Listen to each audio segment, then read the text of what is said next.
नमस्कार श्रोते मित्र हो. कथारस सादर करत आहे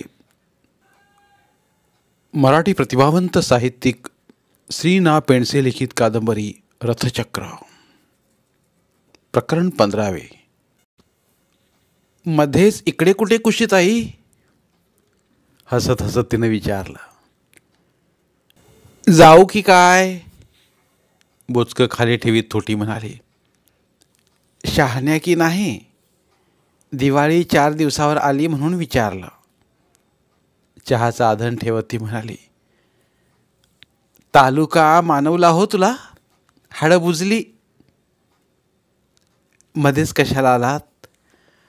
अगो हा नरवणकर, त्याच्याकडे दिवाळसण आहे.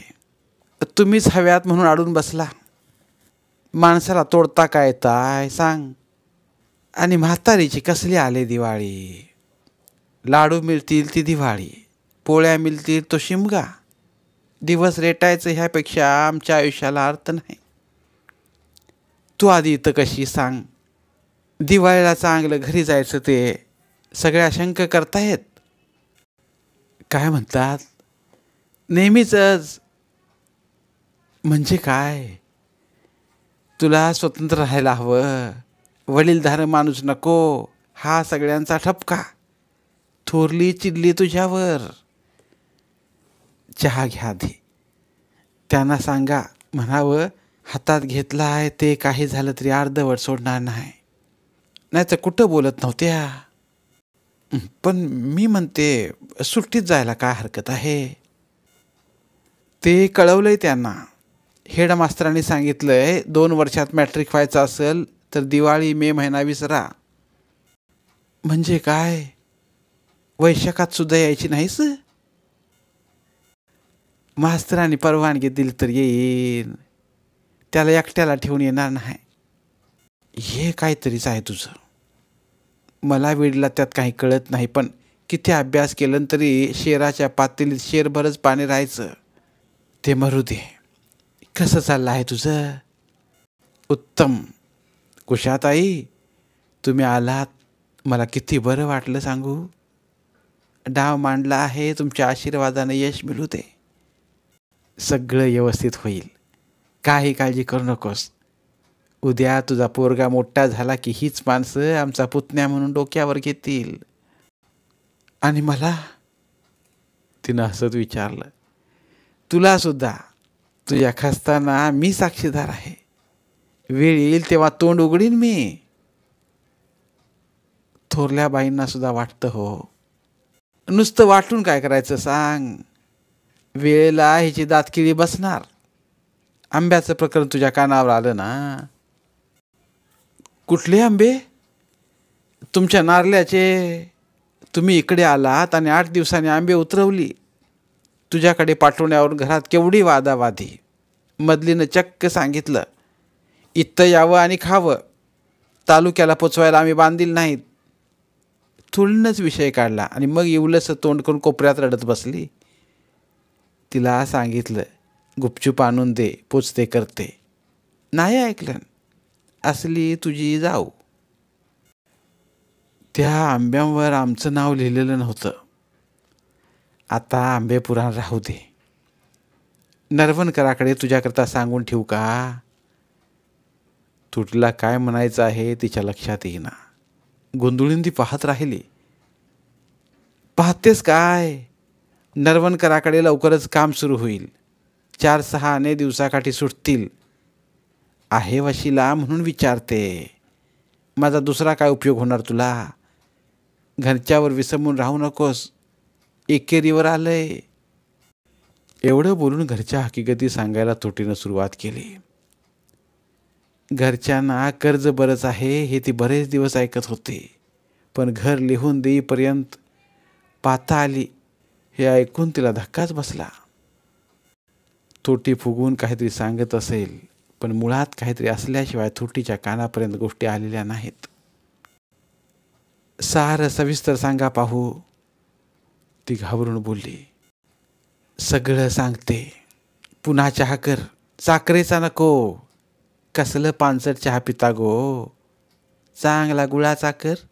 गोड आणि घट्ट. चहाचं आदान ठेवायला ती चुलीशी गेली.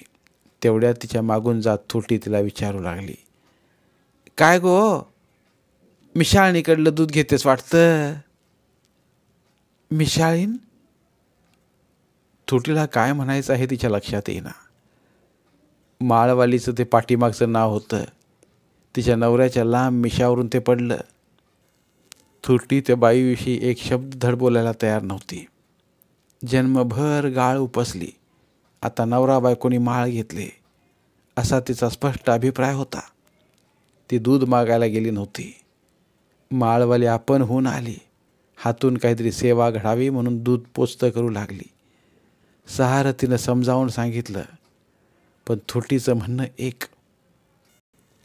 तिनं झक मारली, तू घेतलीस कसं? प्रेमानं देऊ केली तर तोंडभर नाही सांगायचं? अशा माणसाला सांगायचं, तुला कल्पना नाही त्या बाईची. रांडेची ला कुणाचं चांगलं झालेलं पाहवत नाही. वांजोटी माणसं अशीच असतात. पोराचं मार्ग चुकून सुद्धा तिला सांगू नकोस, दृष्ट लागेल, लक्षात ठेव. तो एक दिवस कसा गेला तिला कळलं नाही. आता रात्री बोलू असं सांगून थोटी बाहेर पडली. थोटी जाताच ती आरशासमोर येऊन उभी राहिली. तिला तालुका मानवला म्हणजे एवढं झालं तरी काय. थोटी बरोबर ती बोलत होती, पण अर्ध लक्ष आपली कुठली हाडं बुजली असावीत याचा विचार करण्यात गुंतलं होतं. थोटी सहज बोलली, पण तिच्या मागं भूखंड लावून गेली. आरशात दिसत असलेला शरीराचा भाग ती पुन्हा पुन्हा पाहत होती. मानेजवळचं हाड खरोखरच अर्ध अधिक बुजलं होतं. तिची नजर थोडी खाली गेली. पसवायला झाल्या केळीसारखा छातीचा फुगीर भाग तिला दिसत होता. मध्यावरचा खोलगट भाग पन्हाळाच्या वळणावर चालला होता. छातीवरून जोरानं रेटीत तिनं उजवा हात खाली आणला. मंद गतीनं उरोज पुन्हा स्वस्थळी येत होती. वास्तविक तिला आश्चर्य वाटावं असं त्यात काही नव्हतं. चुळीचे बंद भिडेनासे झाले. त्याला बरेच दिवस झाले होते. ओथंबलेले शरीराचे अवयव पुन्हा आपल्या जागेवर येत होते. उन्हात तापून निघालं रोपटं पाणी मिळताच वाढत सुटावं तशी तिच्या देहाची अवस्था झाली होती. पण ती कमालीची अस्वस्थ झाली. आपलं शरीर असंच फुपावत राहिलं तर लोक म्हणतील काय? नवरा 10 वर्षे बेपत्ता झालेला. या बाईला काही काळजी, कथा? तो लवकर यावा म्हणून काही व्रत नियम? काहीच कसं हिला वाटत नाही.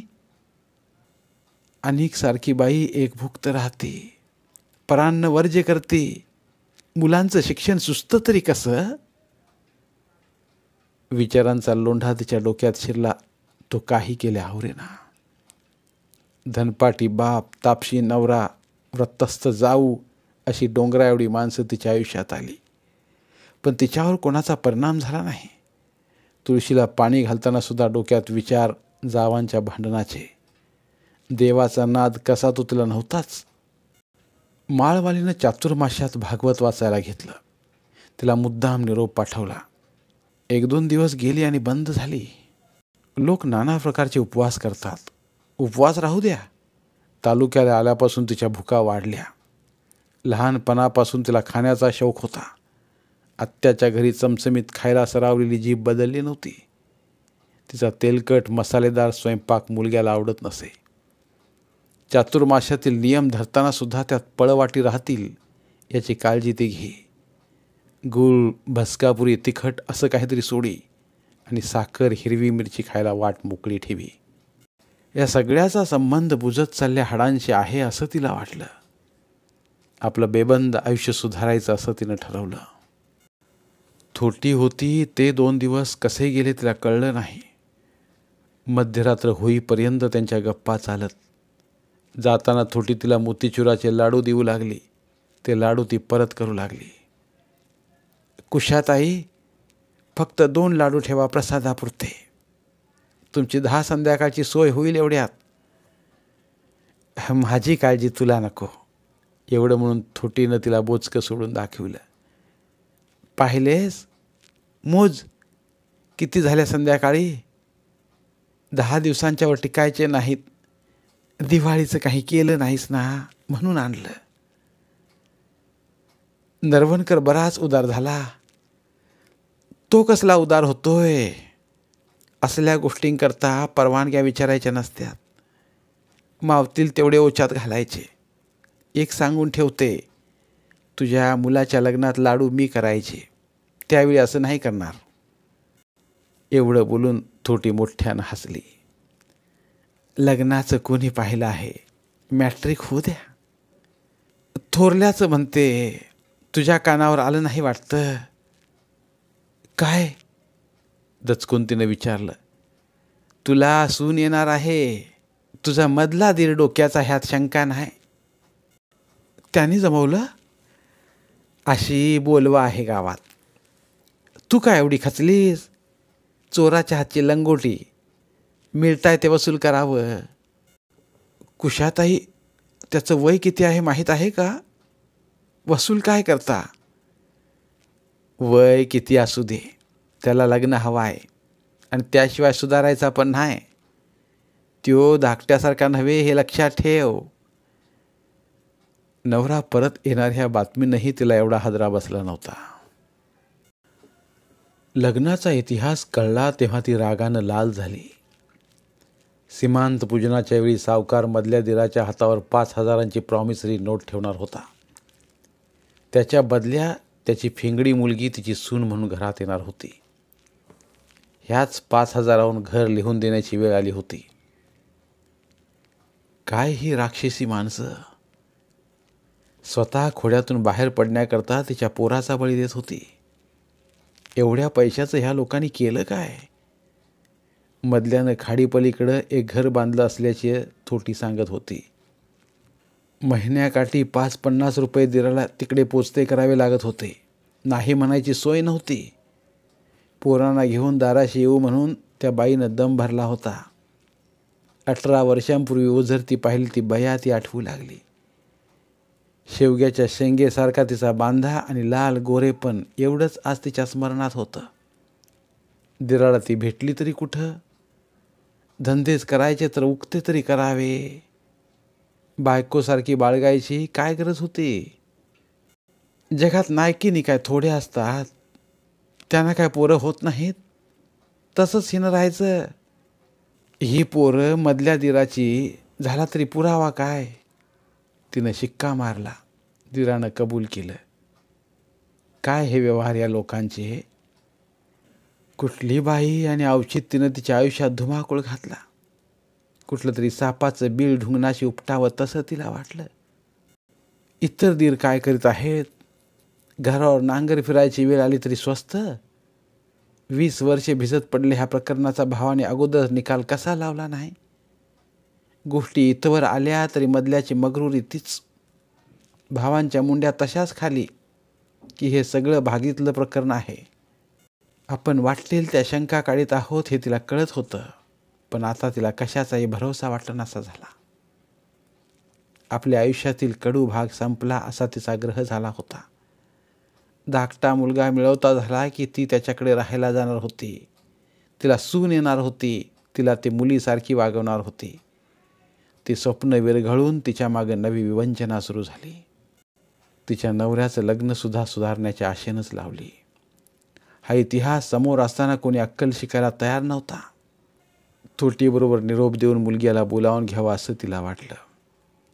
त्याच्याकरता तिच्या डोक्यात योजना कोणत्या खेळत होत्या आणि प्रत्यक्ष उभं काय राहिलं.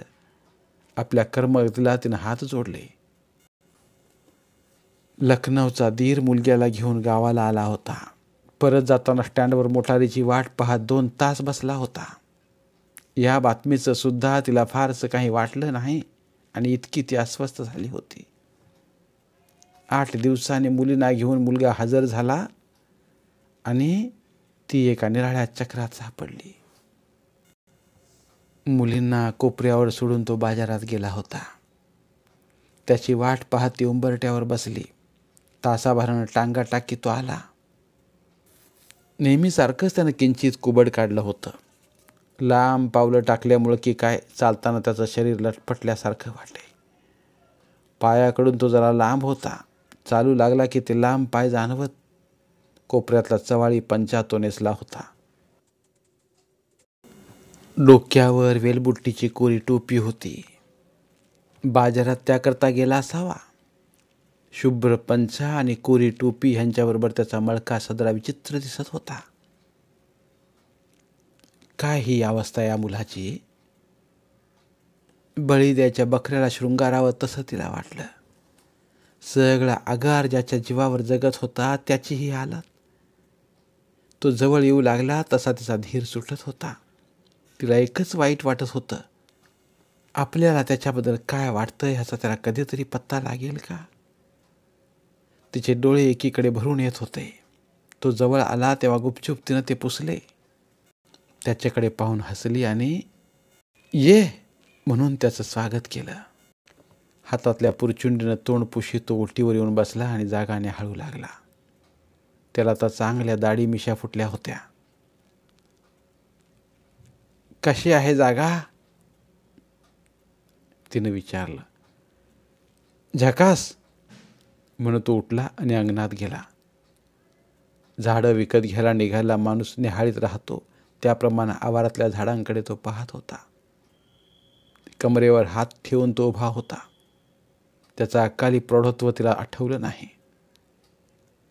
काडीची अक्कल नाही आणि काय आवांतो आहे मुलगा. कुणीतरी त्याला स्पष्ट शब्दात परिस्थिती समजावून द्यायला हवी होती. ही घंटा आपण बांधायची असा निश्चय तिनं केला. तो इथं आलाय कशाला? मुलींना पोचवायला निश्चितच नाही. आपल्या अंगठ्यावर मुतणं त्याच्याकडून व्हायचं नाही हा आत्तापर्यंतचा अनुभव होता. चिठ्ठी वाचून आला असला तरी ते एक आश्चर्यच होतं. पण आता शिक्षणापेक्षा त्याचं लग्न कसं टळेल हा घोर तिला लागला. वाटेल ते झालं तरी लग्नाचा विषय काढायचाच हे तिनं ठरवून टाकलं. त्यानं लग्नाच्या फंदात का पडू नये ते ती सांगणार होती. या उपरही तो ऐकणार नसला तर तो आणि त्याचं नशीब. पण तो जायला निघाला तरी विषय काढायची हिंमत तिला होईना. धड बोलला तर ठीक, तोंड सोडलं तर ती त्याच्या वाईटावर आहे असं तो सर्रास सांगत असे. तेच तिच्या तोंडावर बोलला तर ती काय उत्तर देणार होती? मुळात त्याला लग्न नको आहे हे कशावरून? तसं असलं तर आपल्या बोलण्याचा तो विपर्यास करील. मागचं खरकट चिवडीत बसेल आणि घरी गेल्यावर दिरांकडे कागाळ्या करील. त्याचा कसलाही भरवसा तिला नव्हता. धाकट्या दिरासारखाच लग्नाच्या घाईला आला असला तर सगळंच मुसळकेरात. तोच संभव तिला अधिक वाटत होता. त्याला अंधारात ठेवून दीर ह्या फंदात पडतील हे शक्य नव्हतं. तालुक्याला आल्यानंतर प्रथमच तिचं कुटुंब एकत्र आलं. मन मोकळं करून सगळ्यांनी बोलावं, मनातलं क्लिमिश काढून टाकावं असं तिला वाटत होतं. पण मुलगे एकत्र यायलाच तयार नव्हते. अभ्यासाचं निमित्त सांगून धाकटा दिवसभर बाहेर असे. अनोळखी माणसं खानावळी जेवायला बसतात तसे ते पाटावर बसत. धन्यवाद. उर्वरित कादंबरी पुढील भागात. धन्यवाद. कथाकथन अभिवाचनात हवी भावभावनांच्या नवरसांची जोड मराठी बोलती पुस्तकात केवळ यासाठीच नाही कथारसाला तोड. मराठी साहित्यावर प्रेम करणाऱ्या सर्व मराठी साहित्य रसिकांनी आमचं कथारस हे चॅनल सबस्क्राईब करावं व भरपूर कथा कादंबऱ्यांचा आस्वाद घ्यावा. धन्यवाद.